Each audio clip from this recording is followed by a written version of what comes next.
Bu Dentimo klinikasi va bu dasturda biz bir necha muhim savollarga javob izlaymiz. Dasturni oxirigacha kuzatib borsangiz, sizni ushbu klinika tomonidan maxsus chegirma kutib turibdi. Bundan tashqari stomatologiya mavzusi bugun juda dolzarb bo'lgani sabab, bu dastur nafaqat kattalar, balki bolalar uchun ham qiziqarli bo'lishi uchun tayyorlandi. Shuningdek, blogging yo'nalishida faoliyat olib boradigan Ozodbek tomonidan tayyorlangan implantlar mavzusida qiziqarli video ham sizni kutib turibdi. Dastlab ushbu klinika asoschisi Oxunov Ilochi Ma'murchi bilan yaqindan tanishib olamiz.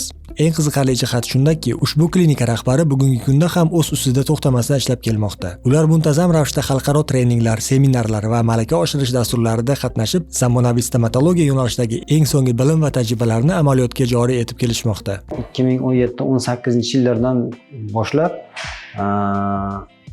o'sha menejment sistemasi, umuman kompaniyani qanday to'g'ri boshqaruv to'g'risida juda ko'p tizimlashtirish bo'yicha juda ko'p o'qishlarni o'qidim. Men uning ichida o'sha stomatologiyani, umuman meditsinani tizimlashtirish va undan tashqari общий biznes yuritish, menejment sohasi barchalar yo'nalishida o'qib kelyapman, kamida 5-6 yil. Har xil yo'nalish. Hozir ham o'qishdaman, hatto klublarga a'zoman. Ba'zi bir o'qishdagi nimalarimiz, nima deydi? Yoshlari, hatto meni o'sha farzandlarim tengqur bolalardan ham ilm olaman. Ilmni chegara eshitaman, ular klublar, men ustozlarim, o'zimning o'g'lim tengqur bolalar. Hozir ustoz yemishlarda ham ko'pini. Hozir ham birga o'shalar klubda a'zomiz, o'qib yuribmiz. Eng asosiy narsa hali niyat xolis bo'lishligi, keyin ilmiy jihatdan yondashish, ilmga chanqoq bo'lish va o'sha mijozlaringizni va o'zingizni ishingizni sevishingiz. Shu sizni rivojlanishingizga olib keladi. Aynan shu sababli klinikada davolash jarayonlari zamonaviy texnologiyalar asosida ehtiyotkorlik va sifatga katta e'tibor qaratilgan holda olib boriladi. Endi esa mavzuga to'liq o'tishdan oldin kelinglar klinika asoschisi bilan yaqindan tanishib olaylik. Klinikaning ichki muhitini chuqurroq o'rganish va ish jarayonlarini o'z ko'zimiz bilan ko'rish uchun amaliyotchi tashrif buyurdi. Shundan so'ng bizni klinika bo'ylab qiziqarli sayohat kutib oldi. Xo'p, amaliyotchi kelgan paytda men umumiy klinikani tanishtirdim. Bizning klinikamizda asosiy qilinadigan ishlar nima desak, bu mijozlarga xizmat ko'rsatishda. Endi shu mijozlarda stomatologiya xizmatini ko'rsatish. Shuning uchun bizda qanday bu xizmat tashkil qilingan. Shuni asosiy qismini o'sha mijozni keladigan yo'lidan boshlab bir boshdan ko'rsatib chiqdim. Mijoz qayerdan kirib keladi, qaysi yo'llardan yuradi, qaysi diagnostika nimalarimiz bor, apparatlarimiz bor. Mijozni qabul qilinganda qaysi xonalarda qanaqa asnasheniya, qanaqa nimalar bilan ko'ramiz, sharoitlar qanaqa. Undan keyin holatda xo'p, mijoz qabul qilingandan keyin bizda o'sha har doim nimalar bilan ishlaymiz? Instrumentlar bilan, instrumentlarda o'sha qanaqa sterilizatsiya jarayoni qilib turib, avtoklavni ko'rsatdik. Keyin undan tashqari yana administrativniy personal deymiz. Xodimlar qayerda bizni yana qanaqa xodimlarimiz bor, ular har bittasini ko'rsatib chiqdik.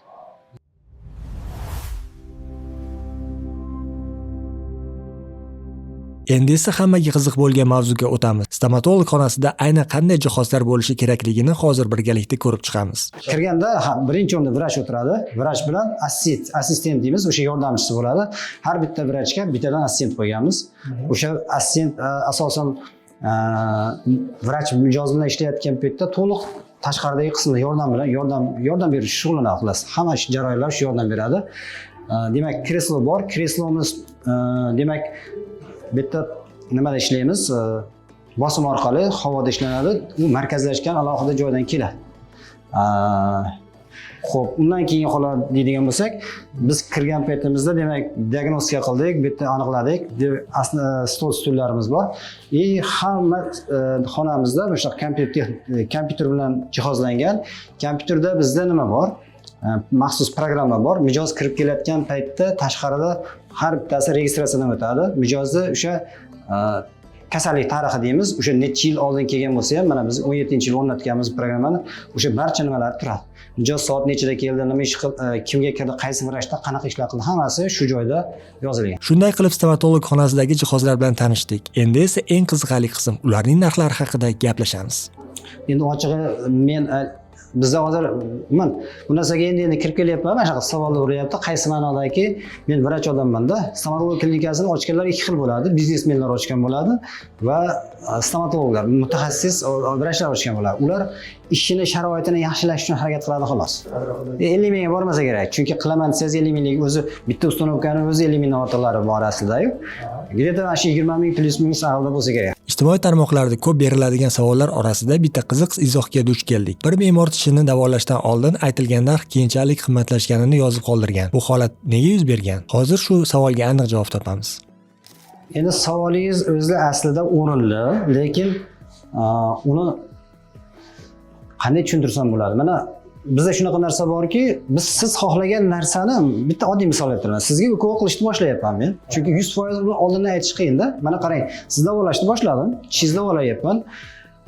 Hammaga standart bir xil narx qilsangiz ham ko'pincha adashasiz. Siz davolashni boshlayapmanda, sizda sezuvchanlik har xil. Masalan, deylik, men bir dona ukol qilib, tishingizni davolash imkoniyatim bor, shunaqa o'rtacha nimani olib turib davolashni boshlaydigan bo'lsam, sizga kamida nechtadir ukol ketadigan bo'lsa, ko'proq, masalan, sizga ta'sir qilyapti-da, ta'sir qilmayapti-da, yana men qo'shimcha 2 marta, 3 marta ukol qilyapman-da. O'sha narsani hisobiga xarajat o'zgaryapti. Lekin biz uni unaqa qilmaymiz doim. Men prosta sizdagi savolga nima deydi, oydinlik kiritmoqchiman xolos. Nima uchun o'zgaradi degan narsada. Chunki biz doimiy ravishda standart holatda uni konveyer holatda tayyorlab qo'ygan narsamiz emas-da. Deylik, har doim shu narsani olib kelsak, shu narsa o'zi 10 so'mga olingan bo'lsa, men 12 so'mga sotaman desam, u narsa aniq bo'ldi. Lekin biz qilayotgan narsamiz juda ko'p noni oladi. Endi 100% noni qolmaydi-yu, lekin aytmoqchi bo'lganimki, biz har bitta odamga o'sha paket sifatida ko'pgina qo'shib qo'yadigan bo'lsak, kimgadir umuman og'riq soldi. O'sha xarajatlar u darajada bo'lmasa ham biz undan ko'p olib qo'ygan bo'lishimiz mumkin-da. Shuning uchun ko'pincha biz qiladigan ishlarimizda oldin hammasini o'sha diagnozini qo'yib, rejasini tuzib olamiz. Rejasini qilganimizdan keyin shunchada chiqadi deydigan bo'lsak, biz undan ortiq olmaymiz o'zi. Deylik, uni mana qilib rasmlarini olamiz. Rasmga tushiramiz. Rasmga tushirganimizdan keyin tishlarning holatini undan keyin nima qilib diagnostika qilamiz, 3D rentgen qilib o'rganib ko'ramiz. Rentgenda o'rgangan paytimizda rentgenga qarab turib biz o'sha aniq diagnoz qo'yamiz. O'sha diagnoz qo'yganimizda diagnozdan tashqari bir davolash rejasi tuzib chiqamiz, diagnozga asoslangan. Undan tashqari holatda bir o'zgarishlar bo'lib qoladigan bo'lsa, uni unaqa biz mijozga nima qilmaymiz. O'sha diagnoz yo'q, unaqa ortiqcha summa chiqmaydi. Aytmoqchi bo'lganimki, qanaqa biz reja qilgan bo'lsak, plan lechena tuzdik. O'sha plan lechena orqali kelishuv bo'ladi.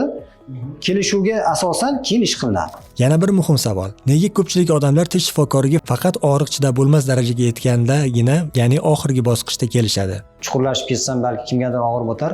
Tibbiy madaniyatimiz juda unaqa bir chuqurlashmaganda, uni endi siz ham biz ham kirib ketamiz, shu millat vakilimiz. Aslida shunaqa qilinsa ancha arzon tushadi. Bizning meditsinada ikkita narsa bor. Mana birinchi norma desak, o'sha sog'lom holatdagi fiziologik holat deymiz, o'shani ko'rsatkichlari bor. Ikkinchisi patologiya bor. Bizga kelgan paytda mijozni ko'rganimizda o'sha patologiyani normaga olib chiqish harakatida qilamizda. O'shanga qarab turib diagnoz qo'yamiz va diagnozga qarab turib davolash rejasi, yuqorida aytgandek, o'sha davolash rejasiga nisbatan davolaymiz. Endi biz xohlab turib mijozlarimizni sizda shunaqa narsalar bor ekan deb turib mana rentgen qildik, rasmga oldik, shularda shunaqa deb aytadigan bo'lsak, uni hamma ham to'g'ri tushunmaydi. Chunki ular o'ylashadiki, menda og'riq yo'q deydi. Og'riq bu kasallikning bitta belgisi xolos-da. Nechtadir kasalliklarda o'sha bitta belgi kelib chiqadi xolos. Og'rimayapti degan narsa bu kasal emas degani emas. Shuning uchun agar biz u narsani ko'rsatib qildiradigan bo'lsak, ko'p mijozlarimiz bilan shu joyda o'zida aytamiz. Bundan tashqari bizda mana programma qo'yilgan. O'sha programmamizda hamma narsalar mijozlarning ma'lumotlari bor. Biz o'sha baza bo'yicha og'izdagi holati yoki masalan bizda davolanib chiqib ketgandan keyingi holatlarda nimalar zarur bo'ladigan bo'lsa, mana operatorlarimiz, administratorlarimiz har doim aloqa qilib turishadi.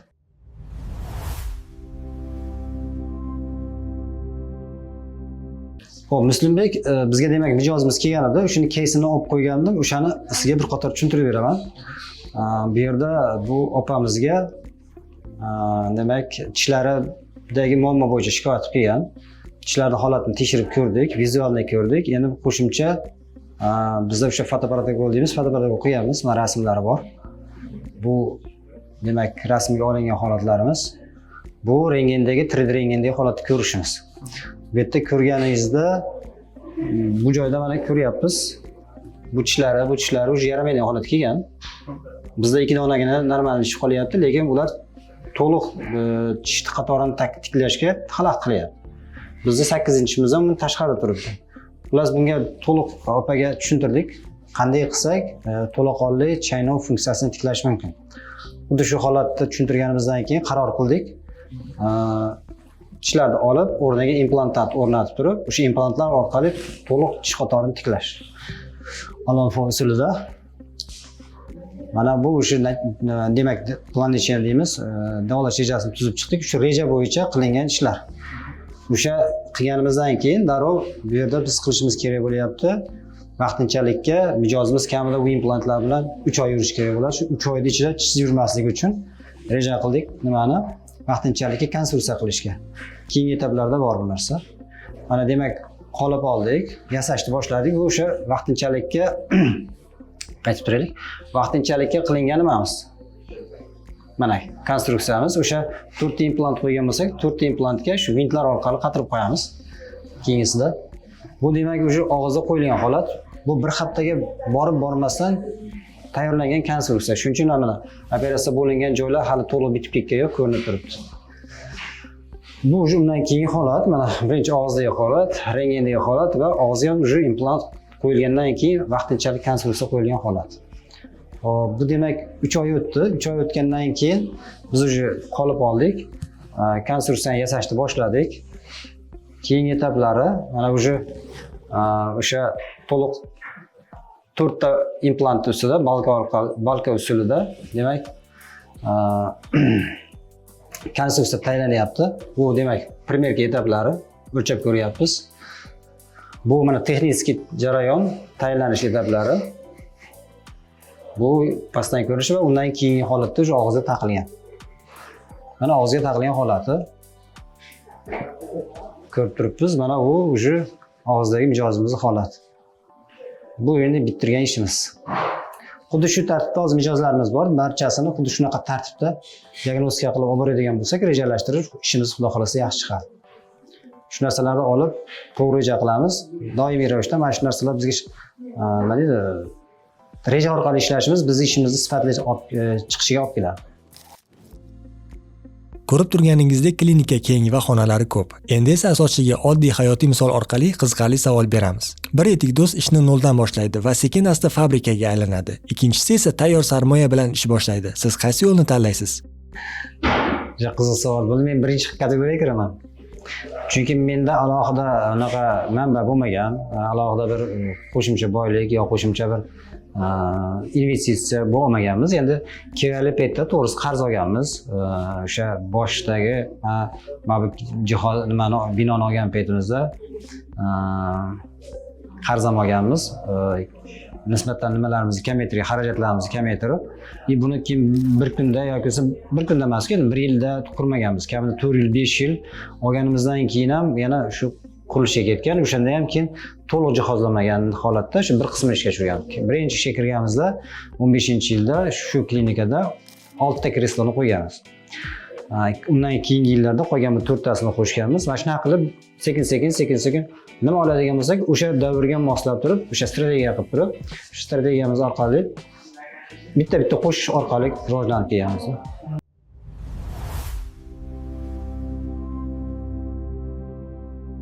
Sterilizatsiyaning 3 ta etapi bor. Dezinfeksiya, predsterilizatsiya очистка deymiz, sterilizatsiya oldi tozalashi va sterilizatsiya jarayoni ketadi. Bu yerda o'sha sterilizatsiya oldi jarayoni ketadi. Bo'lmasa bu yerda yuviladi, tozalanadi, hammasining o'zining etapi bor. Uni xudo xolasa ishlayveradigan bo'lsangiz, keyin ko'rib tanishib olasiz. Bu yerdan o'tgandan keyin mijozlar narigi xonaga o'tamiz. Narigi xonaga o'tganimizdan keyin mijozlarimiz instrumentlarni o'tadi. Bu xonada o'sha tozalangan nimalar sterilizatsiya oldi jarayonida kraft paket deymiz, paketlanadi. Paketchaga solib mana tayyorlashyapti qizlarimiz. Instrumentlar maxsus hozir siz naryoqda ko'rdingiz, xuddi shu paket ichi. Paketda nima qilinadi? Mana bu yerda bor. Bizda hammasi upakovka qilinadi. Xuddi mana shunaqa tayyor qilinadi. Hammasi upakovka tayyorlangandan keyingi holatda bizda bu tomonda o'sha sterilizatsiya jarayoni ketadi. Oldin bu yerda hammasi tayyorlab quritib olinadi. Bu yerda avtoklavlarimiz bor. Avtoklav deganimizda именно shu par bilan sterilizatsiya jarayoni ketadi. Avtoklavda har xil turlari bor. Mana bu yerda boshqa turdagi avtoklavlar bor. Asosan bu germanskiy avtoklavimiz vakuum ostida qilinadi. Oxirgi B klass avtoklav deyiladi. B klass avtoklavlar hozirgi zamon nimasidagi eng haligi sifatli sterilizatsiya jarayonini bizga beradi. Chunki buning ichida faqat par bilan emas, birinchi havasi so'rib olib turib keyin par beriladi. Chunki Kuvas avtoklatlari eng zamonaviy avtoklav turlariga kiradi. Demak, bu yerda hammasi sterilizatsiya jarayoni bo'ldi. Olib bo'lingandan keyin biz saqlash nimasi ketadi. Saqlash jarayoni ketadi. Bu paketchalarda nimalar? Paketlar instrument sterilizatsiya qilingandan keyin olagan joyda bemalol ishlatsa bo'ladi. Bu keyin o'sha sikl bunaqasiga aylanib, bu tomondan keyin toza instrument chiqib ketadi.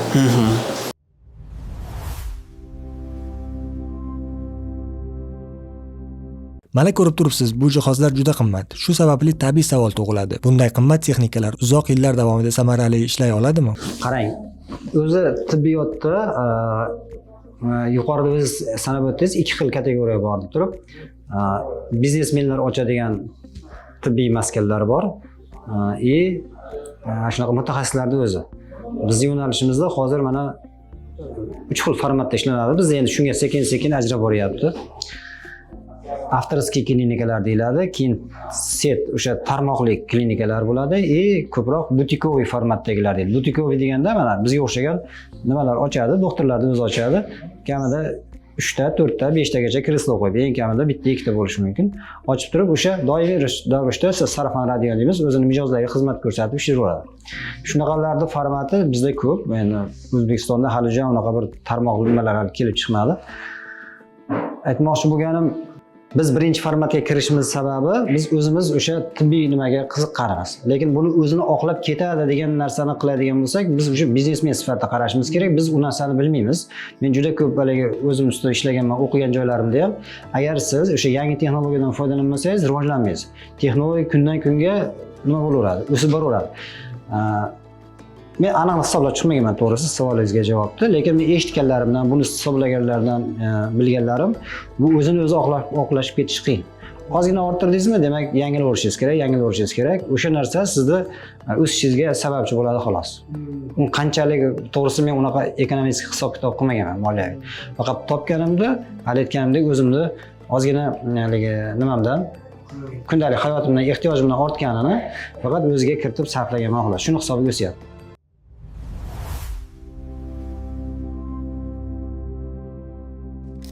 Endi esa zamonaviy stomatologiyani 3D rentgensiz tasavvur qilib bo'lmaydi. Keling ushbu texnologiya nima uchun muhim ekanini birgalikda ko'rib chiqamiz. Nima uchun bu o'zi asli rentgen uchun kerak bizga? 3D rentgen dedi shartmi masalan shunday ko'rib rentgen to'g'ri rentgen qilib yoki masalan rentgensiz iloji yo'qmi? 3D rentgensiz hozirgi paytda zamonaviy hisoblaydigan imkoniyati yo'q. Chunki bu narsalarni amalga kirganiga o'zi jahon miqyosida 20 yildan oshgan. Bu narsa 2000-yillardan keyin kirib kelgan bu narsa. Bu nima uchun bizga muhim? Sababi masalan biz odamga qaragan paytimizda faqat bir tomonni ko'ramizda. Rentgen qilganimizda ham oddiy rentgen masalan bitta tishni o'zini rentgen qilgan paytimizda faqat bir tomondan ko'ramiz xolos. 3D rentgen bizga mana shu tishni har tomonlama aylantirib, har tomonlama ko'rish imkoniyatini beradi va bir vaqt o'zida butun joni informatsiyasini beradi. Masalan agar bitta rentgen agar biz kichkina rentgen qilib butun joni olmoqchi bo'lsak, bizda juda ham ko'p vaqt kerak bo'ladi. 3D rentgen bilan bu narsani oson 5 minutda 3D rentgen tushib olamiz va 5 minutlik ish ichida biz butun boshli joni ko'ramiz. Yuqori va pastki jodagi hamma ishlarni ko'rish mumkin. Qo'shimcha qilsam menam. Keyin har bitta tishda masalan 3D rentgeni 3 ta kesimi bo'ladi-da. Masalan deylik, bitta tishni ko'rmoqchi bo'lsak, mana qaraylik. Bitta tishda biz 3 ta kesimada ko'ra olamiz. Qarang, muammo bo'layotgan paytda, biz ko'ra turgan paytimizda mana jog'ni oladigan bo'lsak, jog'ni tishni o'rtasida joylashib turibdi. Mana bu ko'ryapsan, 3 xil kesikda bo'lyapti. Yondan kesim, bu tomondan kesim, bu tomondan ham kesim bo'lyapti. Masalan, deylik, biz oddiy rentgen olgan paytimizda bir tomondan rentgen oladigan bo'lsak, buni oldidagi turgan suyak qalin bo'lsa, bu ichidagi muammo ko'rinmasligi mumkin. Har tomon. Bitta o'zi ko'rinib qoladi, lekin ichkarini qilolmaymiz. Biz buni shunda chuqurroq agar analiz qilamiz deydigan bo'lsak, qarasangiz, buni xohlagan joyga sursak, xohlagan tomonda o'zgarish bo'ladi. Ko'ryapsiz, ichidan 3 ta joyda hali qatlam qilib ko'rsak bo'ladi. Shuning uchun ham bu eng muhim zarur. Ko'pincha bo'ladi bitta rentgen qiladigan bo'lsak, mana suyak qanligidan rentgen o'tmaydida, ichkarida bo'layotgan narsalar ko'rinmay qoladi. Buni yana sizda o'sha mulyajlar bor, o'sha yerda ko'rsatib ketaman. Maqsad shu. Qanchalik aniqlik bo'lsa bizda shuncha ko'rib ketadi. Masalan, o'sha dog'larda ham qayta ko'rinmaydi, rasmda uncha ko'rinadi yo ko'rinmaydi. Rentgen qilaman desangiz, aniq rentgen ichi tirik rentgen ichi ko'rinadi.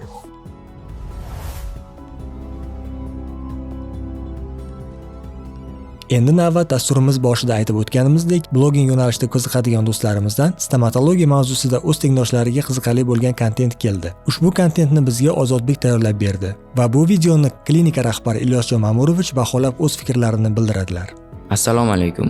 Men Edinova maktabi o'quvchisi Ozodbekman. Bugun sizlar bilan stomatologiya sohasidagi juda qiziqarli mavzu tish implantlari tarixi haqida qisqacha gaplashmoqchiman. Avvalo, implant nima? Implant bu yo'qolgan tish o'rniga jag' suyagiga o'rnatiladigan sun'iy ildiz bo'lib, uning ustiga tishga o'xshash koronka qo'yiladi. Hozirgi kunda bu usul eng ishonchli va qulay yechimlardan biri hisoblanadi. Lekin qiziq tomoni shundaki, implantlar zamonaviy ixtiro emas. Tarixchilarning aytishicha, 1000 yillar oldin ham odamlar yo'qolgan tishni tiklashga harakat qilishgan. Masalan, qadimgi Misr va Maya sivilizatsiyalarida suyak yoki chig'anoqdan tayyorlangan tishlarga o'xshash buyumlar topilgan. Albatta, u paytda texnologiya hozirgidek rivojlanmagan, lekin bu insonlar tish sog'ligiga har doim ahamiyat berganini ko'rsatadi. Zamonaviy implantologiya esa 1950-yillarda rivojlana boshladi. Olimlar titan metali inson suyagi bilan yaxshi moslashishini aniqlashdi. Aynan shu kashfiyot implantlarni xavfsiz, mustahkam va uzoq muddatli qildi. Bugungi kunda esa implantlar tabiiy tishga juda o'xshab ketadi va ko'p yillar xizmat qiladi. Xulosa qilib aytganda, tish implantlari bu fan, tajriba va texnologiyalarning natijasi. U nafaqat tashqi ko'rinishni, balki insonning ishonchini ham tiklaydi. Agar bu ma'lumotlar siz uchun qiziqarli bo'lgan bo'lsa, bunda juda xursandman. Videoni oxirigacha ko'rib chiqqaningiz uchun rahmat. Shuningdek, sizga Dentimo klinikasiga tashrif buyurishni tavsiya qilaman. Aynan ushbu videoni ko'rib kelgan dastlabki 10 nafar mijoz uchun 20% chegirma mavjud.